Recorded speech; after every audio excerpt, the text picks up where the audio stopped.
નમસ્કાર મિત્રો, અને ટાટ પરીક્ષામાં આ 4 મહાન કેળવણીકારો વિશે પ્રશ્નો અચૂક પૂછાય છે. ચાલો ઝડપથી રિવિઝન કરીએ. પહેલા છે મહાત્મા ગાંધી. તેમણે 1937માં બુનિયાદી શિક્ષણ આપ્યું અને 3 એટલે કે મસ્તક, હૃદય અને હાથના વિકાસ પર ભાર મૂક્યો. સ્વામી વિવેકાનંદે કહ્યું હતું કે શિક્ષણ એટલે માનવમાં પહેલેથી રહેલી પૂર્ણતાની અભિવ્યક્તિ. તેઓ ચારિત્ર્ય ઘડતર અને એકાગ્રતાના હિમાયતી હતા. રવિન્દ્રનાથ ટાગોર પ્રકૃતિવાદી હતા. તેમણે શાંતિનિકેતનની સ્થાપના કરી અને બાળકને મુક્ત વાતાવરણમાં શિક્ષણ આપવાની વાત કરી.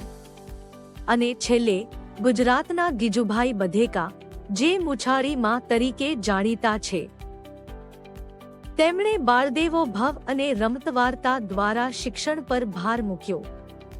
પરીક્ષા માટે આ મુદ્દાઓ ખાસ યાદ રાખજો. જો વિડિયો ગમ્યો હોય તો લાઈક કરો અને ચેનલને સબસ્ક્રાઇબ કરવાનું ભૂલતા નહીં.